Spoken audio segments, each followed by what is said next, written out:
Vamos começar mais um podcast do Planton Academy. Eu estou aqui com a Sara, eu logo vou apresentar ela, mas antes eu quero falar do tema da nossa conversa hoje, que é o inventário de emissões na era da IA, um tema tão em alta como IA, tecnologia, e o que isso afeta os inventários de emissões, né? Que sempre foram feitos com planilhas, com Excel, várias abas, fórmulas, e agora tem uma tecnologia nova, né, que com visão computacional e várias ferramentas que estão aí para ajudar esse nosso grande amigo que é o inventário de emissões, né? E a Sara vai nos falar um pouquinho sobre isso. A Sara é engenheira química, ela é gerente de inteligência climática aqui na Planton, que é uma área que é o nosso coração, né, onde os estudos são feitos. Então a Sara convive com essa pauta todos os dias, ela é muito experiente e vai nos ajudar a falar sobre esse tema aqui hoje. E eu tenho uma primeira pergunta já, Sara. Independente de IA, tecnologia, tudo isso que a gente está falando, o que é fundamental em um inventário que não vai mudar, seja com IA, sem IA, seja no papel de pão, como for, que vai sempre ser relevante? Quando a gente está falando de inventário de emissão de gás de efeito estufa, o que não pode faltar, independente se ele é feito em uma planilha ou então em um sistema, é um rigor técnico metodológico. Sim. Então é muito importante a gente seguir normativas internacionais que vai ser um guia, né, para estabelecer quais que são os limites do inventário, quais que são as categorias que a gente vai avaliar. E quando a gente está falando de inventário de emissão, é principalmente o GHG Protocol, que é essa normativa, né, utilizada internacionalmente para dar as diretrizes, então, de como deve ser feito um inventário de emissão e aí tendo todo o rigor, né, técnico necessário. Ah, legal. E qual que é a principal dor, Sara, que tu vê que os clientes, os gestores de ESG, sustentabilidade, passam a fazer o seu inventário, essa jornada? Qual que é a dor que tu enxerga que é comum entre vários desses parceiros aí que tu tem falado aí nesses anos? Perfeito. Bom, uma das maiores dores, né, é em relação aos dados, às informações para realizar o inventário de emissão. E aí, principalmente quando a gente está falando de empresas que são médias e grandes, a gente tem um volume de dados muito grande, muito relevante. É interessante notar também que cada dado vai estar em um formato diferente. Então, é muito difícil a gente conseguir compilar todas as informações, vão estar em formatos diferentes, enfim, não vai estar padronizado. E além disso, também é a interlocução com diferentes pessoas da organização. Sim. Então imagina que às vezes eu tenho um dado que vai estar sendo responsabilidade de um time específico, tem um outro dado que é um outro time, então são várias pessoas, né, que a gente tem que conversar e vários dados também ao mesmo tempo, né? Então essa organização no geral. E tu comentou sobre categorias, né, que são várias, tem que escolher quais são e são os limites, né, porque uma empresa ela emite em todos os lugares, né, na sua frota, nos seus colaboradores, mas tem que definir o que eu vou mapear, né, Uhum. que é isso que é o ponto principal. E quais são aquelas categorias que tu enxerga que são as mais, vamos dizer assim, difíceis ou desafiadoras, ou que as empresas têm dúvida se vão relatar ou não, porque pode ser difícil, quais que tu enxerga que são aquelas que são mais complexas? Legal. Bom, principalmente as categorias do escopo 3. Então, o escopo 1 e escopo 2 são categorias que são obrigatórias. Tem algumas que são um pouco mais complexas, como atividades agrícolas, mudança do uso do solo, mas principalmente na parte do escopo 3, quando a gente olha para aquela categoria 1, que é de bens e serviços comprados, ela tende a ser a mais desafiadora, porque envolve um estudo de pegada de carbono para todos os itens que a organização adquiriu. Então acaba sendo um pouco mais complexa, né, para ser feita. Sim. E dentre esses desafios, assim, onde que tu vê que essa nova era começa a ajudar a agregar valor? Quando eu falo nova era, eu falo sobre IA, visão computacional, tecnologia, tudo que a gente está vendo mais fortemente aí nos últimos 2 ou 3 anos. Qual o ponto desse inventário que tu enxerga que dali para frente a tecnologia vem somando mesmo e gerando valor para ter um bom inventário de emissões? Uhum. Bom, um dos grandes desafios, como eu comentei anteriormente, né, é essa parte de dados. Então, a IA, ela ajuda muito, né, tanto na organização dos dados, de leitura de documento.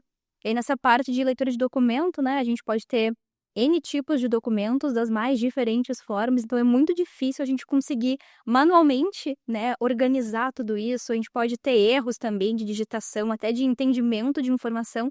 Então, uma IA, de uma forma muito rápida, consegue entender um grande volume de documentos e, ao mesmo tempo, diferentes tipos de documentos e extrair a informação que é necessária para fazer o inventário de emissão. Então, um grande ganho que a gente tem, né, tanto em termos de agilidade do processo, de volume de informação também que a IA consegue analisar. Para a gente ilustrar isso que tu está falando, né? O que acontecia antes e o que acontece agora na prática? Por exemplo, eu tenho energia elétrica na minha empresa, é uma categoria dentro do escopo 2 que toda empresa, ou quase toda empresa, relata, né? E como é que era antes e como é que é agora na prática, assim? Eu tinha que ter uma planilha que eu tinha que computar, agora eu uso as minhas contas de energia. Como é que é essa diferença entre o antes e o depois dessa era que a gente vive agora, né? Embora a gente saiba que tem empresas que continuam fazendo do modo tradicional ainda, né? E isso é muito válido, isso não quer dizer que está errado, Sim, sim. mas como é que tu vê se antes e depois pode citar essa categoria ou alguma como combustão móvel também, que é uma desafiadora? Uhum. Bom, comentando sobre energia, né, que a gente pensa que é muito fácil computar energia, porque é basicamente uma conta de energia, né? Mas tem empresas que vai ter essa informação através de conta de energia, outras vão estar em algum sistema, ou então vai estar planilhado. Então, o primeiro ponto que a gente vai ter essa informação em diferentes formatos. E só falando de contas de energia também, existem diferentes formatos de contas de energia. Sim. Então, em uma mesma organização que vai ter unidades em diferentes estados, pode ser que tenha formatos diferentes de informação. Então, como que era feito, né, sem pensar aqui em tecnologia, sem pensar em IA, a gente teria, né, que abrir conta por conta de energia, entender quanto que foi o consumo em cada uma das unidades, em cada uma dos meses, né, colocar todas as informações em uma planilha e aí sim conseguir calcular, né, essa emissão referente ao consumo de energia. Então, é um processo muito demorado, né, até conseguir computar todos esses dados, pode ter diversos erros de digitação também. E aí, o que a gente consegue agregar de valor trazendo a IA, né, aí para esse meio? Um exemplo, né, que com a IA eu posso só colocar as contas de energia, eu não tenho que me preocupar, né, em fazer a leitura de cada dado, só vou colocar as contas de energia, a planilha, e a IA já vai entender toda essa informação e já vai me trazer esse dado, né, compilado e muitas vezes já calculado também, né.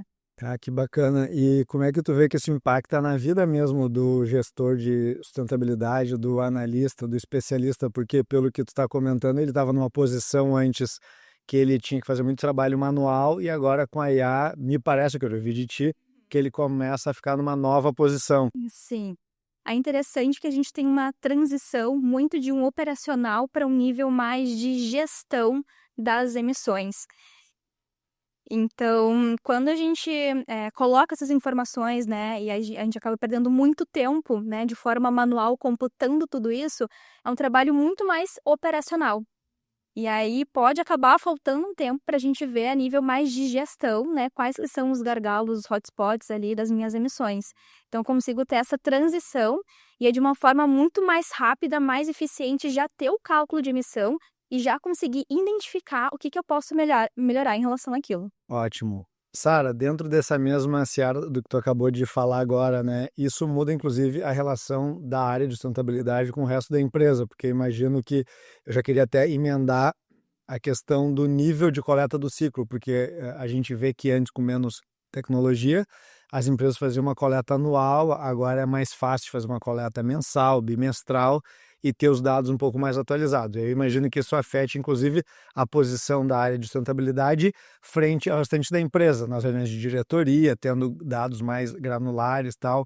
Como é que é isso e como que tu vê que isso está mudando ao longo do tempo também? Uhum, é ótimo. Quando a gente faz um inventário, né, anual apenas, a gente vai ter uma fotografia do ano que passou. E aí é importante a gente ter, obviamente, né, essa informação, essas emissões, mas pode acontecer que lá em fevereiro do ano passado eu tive algum problema em algum equipamento, em alguma caldeira, e aí tive um consumo maior de combustível, e aí eu só fui ver, né, o que refletiu em termos de emissão agora, nesse ano, então um ano depois. Então agora, pensando, né, em termos de ter um inventário mensal, faz muito mais sentido, torna muito mais estratégico para a operação eu conseguir ter alguma tomada de decisão em função, né, daquela emissão, enfim, que ficou acima ali, né, do que estava previsto. Então isso é bem interessante também, né, pensando aí em termos de operação e também em termos de time financeiro, porque as emissões estão relacionadas também à operação como um todo. Então pegando esse exemplo, né, de algum equipamento, Daqui a pouco o equipamento deu algum problema, teve um consumo maior de combustível. Então está diretamente relacionado com o time de operação e também com o time financeiro, porque vai ter um consumo maior, um gasto maior do combustível ou de energia. Então a gente consegue trazer a pauta de sustentabilidade para um nível muito mais estratégico da organização e não ficar, né, só no time ali de sustentabilidade em si, e aí vendo só as emissões ali anualmente. Legal. E uma visão de futuro, assim, com tudo que está evoluindo, né? Como é que tu enxerga o futuro do próprio inventário? Ele vai ser cada vez mais rápido? Essas tecnologias daqui a pouco podem ter inventários em tempo real mesmo, assim, medindo. É difícil de imaginar onde que pode chegar, né? Mas já vem evoluindo muito o inventário, tudo que tu está trazendo aqui. Mas tu vê alguma característica que o inventário do futuro, vamos dizer assim, ele pode ter, que hoje talvez a gente não consiga ver, mas no futuro, como é que tu enxerga esse inventário daqui a 10 anos, vamos dizer assim, com tudo que vem evoluindo, né? Perfeito. Então, é exatamente esse ponto que tu comentou, né? Com tecnologia, a gente consegue ter acesso a mais informações e informações em tempo real. Então, desde tu ter uma API ou um acesso direto para o sistema do cliente, eu já consigo calcular instantaneamente essas emissões e já saber na hora o que está acontecendo e aí ter um plano de ação muito mais rápido e mais eficaz em relação a isso. Isso é muito legal, né? Porque o inventário deixa de ser algo que eu olho no retrovisor. Antes eu tinha que olhar um ano para trás, eu agora olho um mês, uma semana para trás, já está melhor, mas ele pode ser um indicador vivo, como é um indicador, por exemplo, da área financeira, né? Eu fico pensando sempre na posição do próprio gerente de sustentabilidade. Ele chega na reunião de diretoria, aí o time de operações vai lá e mostra como é que foi a operação ontem do call center, seja de qual área for. O CFO, ele chega lá e mostra os resultados de vendas ontem. E o gerente de sustentabilidade, ele tem que mostrar os dados dele de um ano, né? Porque ele não vai conseguir mostrar em toda a reunião a evolução das emissões, né? Então, é uma questão que o inventário vai acompanhando esses desafios e vai ficando melhor também e cada vez mais completo, né? Perfeito.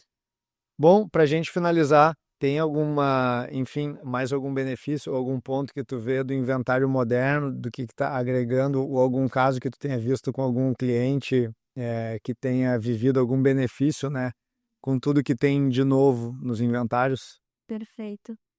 Eu entendo que além de agilidade, que a gente consegue ter com tecnologia, com IA, a gente também tem escalabilidade.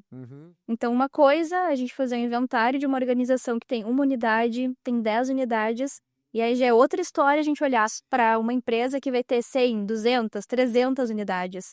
Então, através da IA, a gente consegue ter muito mais escalabilidade também, e aí agilidade, enfim, para fazer todo esse inventário, né? Ótimo, Sara. Quero agradecer a tua presença aqui, esse bate-papo. A gente espera, né, que tenha sido esclarecedor para quem está nos acompanhando.